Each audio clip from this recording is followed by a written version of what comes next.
Ladies and gentlemen, welcome to another episode of the New Zealand Property Ladder podcast. I'm your host, Jean, and today I'm here with one of the greatest agents in this industry, Subash from Harcourts Mt Albert. Welcome. Wow, thank you. Good to be here. How do you feel? I feel very good. And as we were discussing before, that Starbucks moment. Oh, the At the Starbucks same time, moment. Yeah, I'm recalling that. In December 2024. Yeah. Very iconic. Well, as I said, you're one of the greatest agents in this industry, in my opinion, because, opinions are subjective. So go put a disclaimer to that. So why don't you tell us about yourself? Wow, first of all, you say I'm the greatest? Yes, I am. That's what happens when you tell to salespeople, right? But thank you. You've been really kind. And that's a great introduction. I really love it. And yeah, me? What specifically do you want to know about me? Everything, because I know that, first of all, you come from a very numerical background. You were in accounting. Yes, I'm coming from forensic accounting and auditing background and have worked like 10 years in that industry. And I came to New Zealand in 2015. That was in January 5. And life changed. I worked in Subway sandwich. I worked there for years. I did around 22,000 sandwiches, make 44 grand. And then I said, enough. I need to sell something bigger from $10 to $1 million. I said, let's do it. Let's start selling house. The price point's so different. It is. And so is the reward. The market's changed. The New Zealand dollar changed as well. Everything changed. Still sales, though. Still the same, yeah. The process is still the same. The cycle is still the same. And the level of service we provide is still the same. It's just a different product. Definitely. And you've been in this industry doing residential for about 8 years, I believe. That's correct. And now you're stepping into commercial. Tell us more. Oh, this is the first time I'm telling to public that I'm getting into commercial. And I'm getting into commercial world. But in the residential sales, we are doubling down our force. We're working really hard and we're doubling our sales as well. But in the meantime, yes, we need to give 360-degree of service. So I'm getting into the business acquisition and high-end commercials, yes, getting into that. And I think there's a couple of listings already in the line, so it's coming live very soon. Exciting. Exciting. Well, first of all, making it known to the public now that you're doing commercial sales is definitely warranted and definitely overdue. Oh, thank you. And yes, New Zealand Property Ladder podcast. I'm telling to the world and that I'm getting into commercial as well. And we have a really great team with the residential sales. Are you doing commercial sales alone or are you in a team? How does it work? No, I'm leading two divisions. One definitely in residential in partnership with Prasanna and Thomas there. And in commercial side, so I have the Oscar B in my team, so it's two different, but we are, as a whole, we are one unit, and we're providing all the service to our clients. Some of our clients who are high in commercial, they also do a lot of residential projects, so we're taking that as well, so it's a one-stop solutions. And some of our residential clients, they are thinking, I need to get into the commercial business, or I need to diversify my portfolio, so now they don't have to look further. So it's picking up really faster than expected and very excited. That's good. And it's pretty much a one-stop shop. Absolutely. That's good. It's convenient, Why go through multiple channels when you can go to one place? Absolutely. And me coming from accounting background, that is immense help. I could imagine because you're dealing with GST numbers and commercial made you stand out already. Absolutely. And here's the fun fact. When I joined real estate, I wanted to do the commercial, right? And Susan McLean, my first manager, it was in Barfoot and Thompson Harland Park.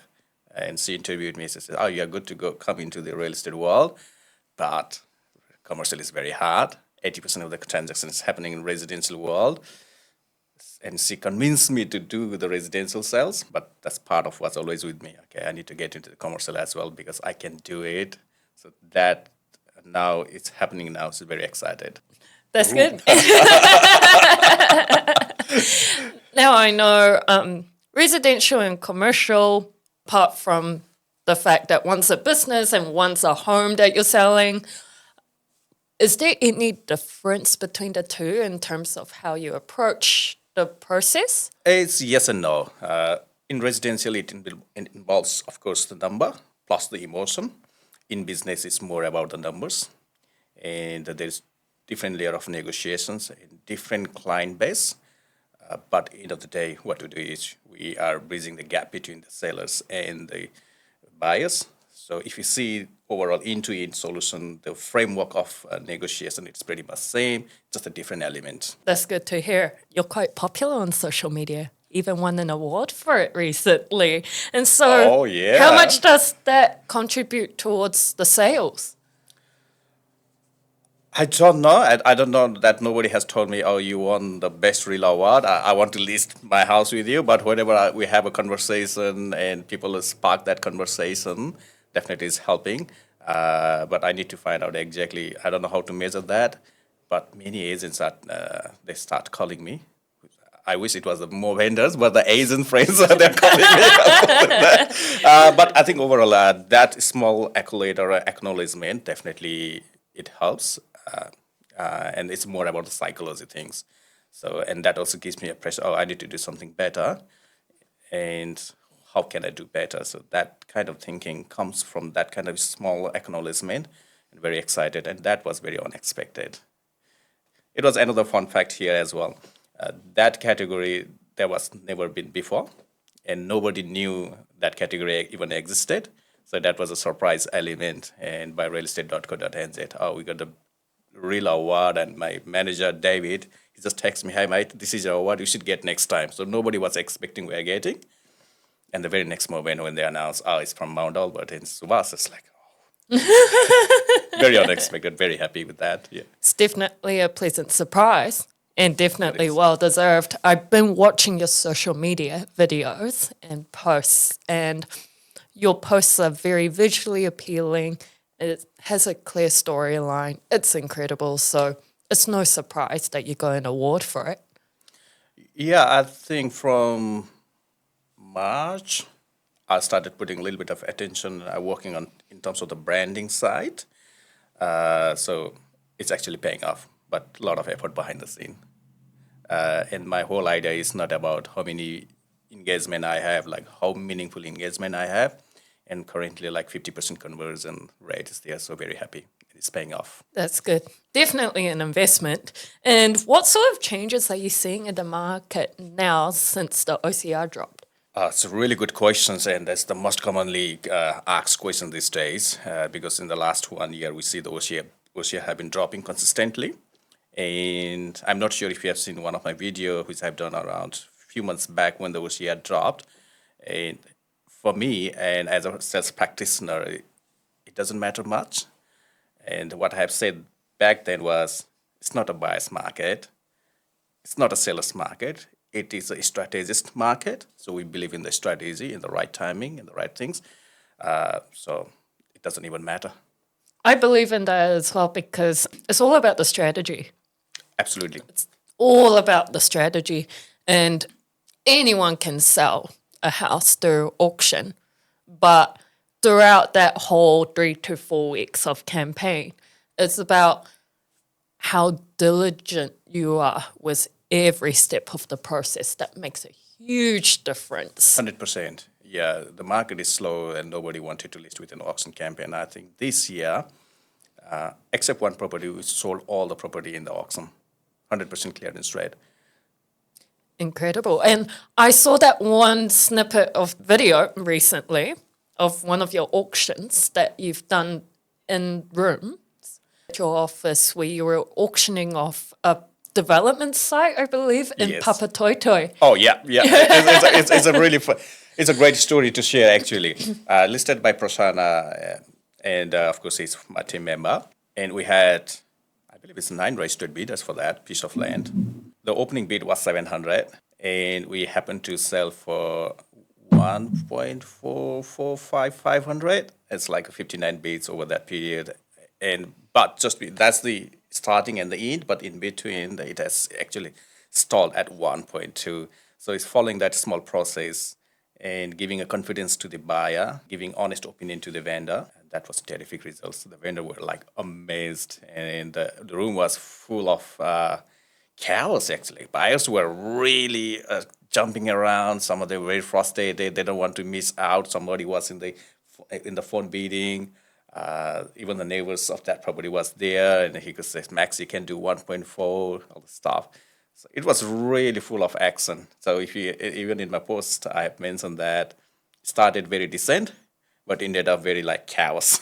I saw particular in that video I saw at the end, they were going by, correct me if I'm wrong, $500 increments with your background in accounting would have probably...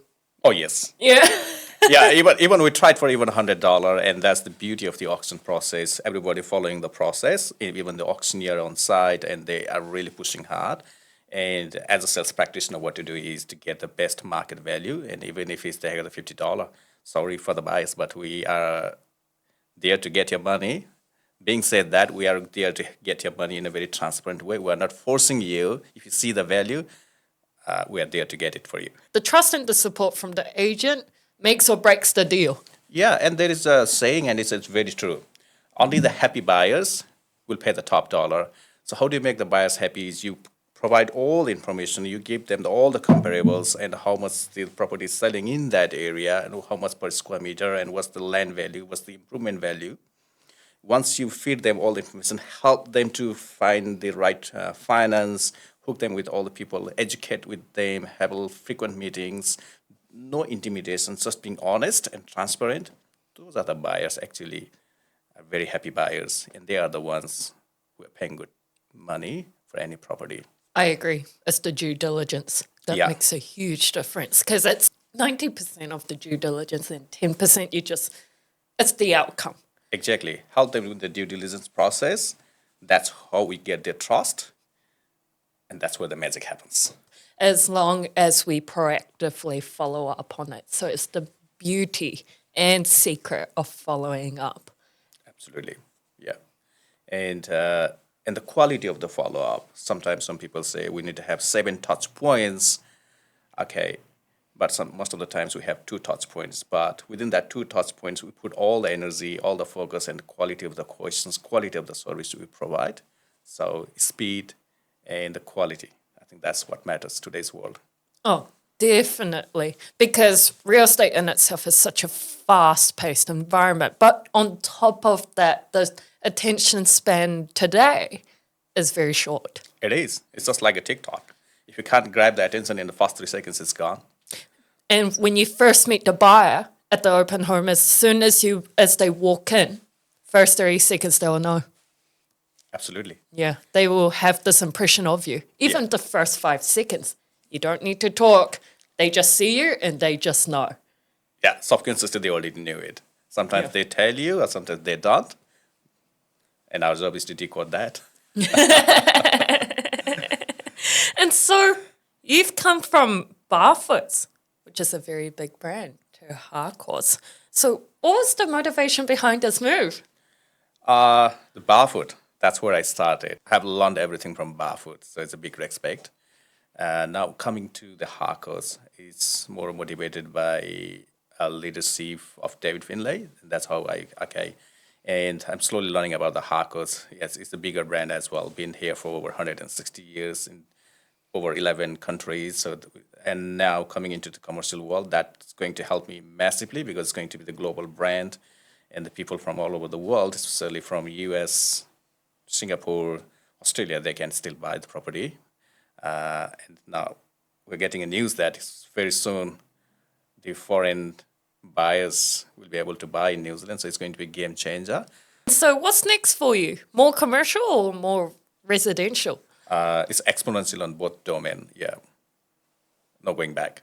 Do you have any questions for me, though? Okay. How did you end up doing real estate? Oh. Oh, whoa, whoa, whoa, whoa. Okay. I knew this was coming. Oh, that was you were prepared for that? We did talk about this Yeah. actually, but no, I came into real estate because I was drawn to the flexibility of the industry because I come from a classical music background and I was always drawn to digital marketing. Yeah. And I was looking for a digital marketing job on Seek.co.nz a few years back, and one day I had this epiphany where I was like, wait, hang on a second. Every single digital marketing job that's listed online requires a marketing degree, Right. and that's about 3 years undergrad. And I don't want to be in uni for another 3 years. And then I thought of, wait a second, I would rather market something that I'm interested in and would actually enjoy, because by understanding by having enjoyment, genuine enjoyment in a product, I would be able to express creatively and get to know the product more.